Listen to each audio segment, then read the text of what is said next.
नमस्कार मित्रों, यह हरितालिका व्रत कथा शिव जी ने ही माँ पार्वती को सुनाई थी। शिव भगवान ने इस कथा में माँ पार्वती को उनका पिछला जन्म याद दिलाया था। हे गौरा, पिछले जन्म में तुमने मुझे पाने के लिए बहुत छोटी उम्र में कठोर तप और घोर तपस्या की थी। तुमने ना तो कुछ खाया और ना ही पिया, बस हवा और सूखे पत्ते चबाए। जला देने वाली गर्मी हो या कपा देने वाली ठंड, तुम नहीं हटी, डटी रहे। बारिश में भी तुमने जल नहीं पिया। तुम्हें इस हालत में देखकर तुम्हारे पिता दुखी थे। उनको दुखी देखकर नारद मुनि आए और कहा कि मैं भगवान विष्णु के भेजने पर यहाँ आया हूँ। वो आपकी कन्या से विवाह करना चाहते हैं। इस बारे में मैं आपकी राय जानना चाहता हूँ। नारद जी की बात सुनकर आपके पिता बोले, अगर भगवान विष्णु यह चाहते हैं तो उन्हें कोई आपत्ति नहीं है, परंतु जब तुम्हें इस विवाह के बारे में पता चला तो तुम दुखी हो गई। तुम्हारी एक सहेली ने तुम्हारे दुख का कारण पूछा तो तुमने कहा कि मैंने सच्चे मन से भगवान शिव का वरण किया है, किंतु मेरे पिता ने मेरा विवाह विष्णु जी के साथ तय कर दिया है। मैं विचित्र धर्म संकट में हूँ। अब मेरे पास प्राण त्याग देने के अलावा कोई और उपाय नहीं बचा है। तुम्हारी सखी बहुत ही समझदार थे। उसने कहा, प्राण छोड़ने का यहाँ कारण ही क्या है? संकट के समय धैर्य से काम लेना चाहिए। भारतीय नारी की जीवन की सार्थकता इसी में है कि जिसे मन से पति रूप में एक बार वरण कर लिया, जीवन पर्यंत उसी से निर्वाह करे। मैं तुम्हें घनघोर वन में ले चलती हूँ, जो साधना स्थल है और जहाँ तुम्हारे पिता तुम्हें खोज भी नहीं पाएंगे। मुझे पूर्ण विश्वास है कि ईश्वर अवश्य तुम्हारी सहायता करेंगे। तुमने ऐसा ही किया। तुम्हारे पिता तुम्हें घर में ना पाकर बड़े चिंतित और दुखी हुए।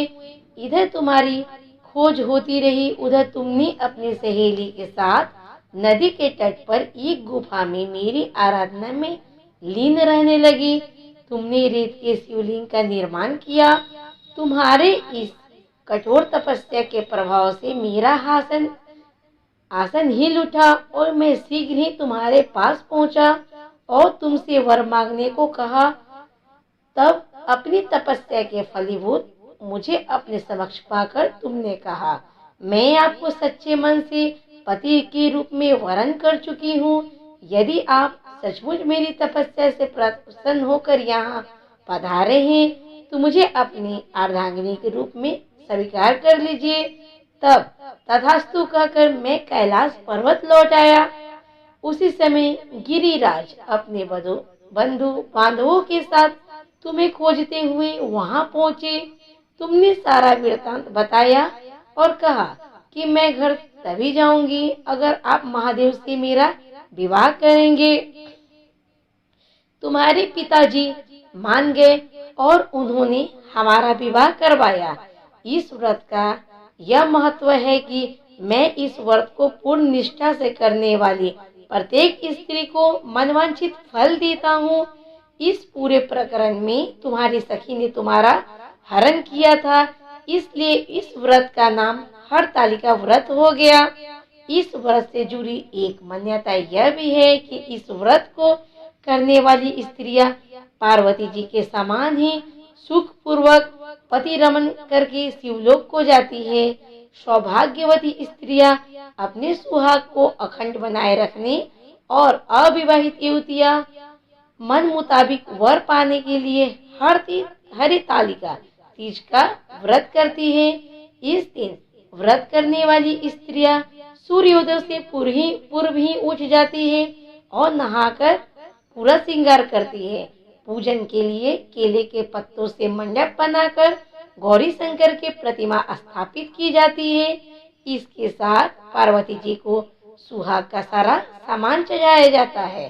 रात में भजन कीर्तन करते हुए जागरण का 3 बार आरती की जाती है और शिव पार्वती विवाह की कथा सुनी जाती है। इस व्रती को शयन का निषेध है। इसके लिए उस रात्रि में भजन कीर्तन के साथ रात्रि जागरण करना पड़ता है। प्रातः काल स्नान करने के पश्चात श्रद्धा एवं भक्ति पूर्वक किसी सुपात्र सुहागिन महिला को श्रृंगार सामग्री, वस्त्र, खाद्य सामग्री, फल, मिष्ठान एवं यथाशक्ति आभूषण दान करना चाहिए। रेत के शिवलिंग बनाए हैं तो उनका जलाशय में विसर्जन किया जाता है और खीरा खाकर व्रत को संपन्न किया जाता है। इस बार तीज व्रत 18 सितंबर को हुआ है। आप सभी महिलाओं को हरितालिका तीज की हार्दिक शुभकामनाएं। भगवान हमारा और आपका सुहाग हमेशा बनाए रखें। इस कथा को पढ़ते हुए हमसे जो भी गलती हुई हो, हे शिव पार्वती अपना संतान समझ के हमारी गलतियों को माफ करें और हमें अखंड सौभाग्यवती होने का वरदान दीजिए। तो दोस्तों, आपको यह हरितालिका तीज की कथा कैसी लगी कृपया कमेंट बॉक्स में जरूर बताएं। पसंद आई हो तो कृपया लाइक, शेयर, सब्सक्राइब और कमेंट जरूर करें। धन्यवाद।